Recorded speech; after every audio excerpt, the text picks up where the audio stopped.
56-годишниот Чел Тахири и неговата 40-годишна сопруга со многу среќа го преживеале падот во длабока дупка, откако нивниот автомобил Юго 65 паднал и се превртал на покривот, додека Чел се обидувал да го паркира.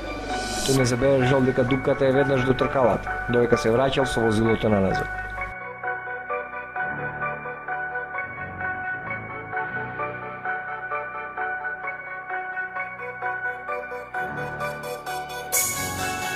И меѓувреме видев дека е слепа натаму и влегов на овој улазот тука пред ова новата зграда. И у тренутку мислив да знamo да ја окрене. У тренутку само гледам, летив на кров, летив на кров, летив на кров, летив на кров, кров. Летив на кров, летив на кров, летив на кров, кров.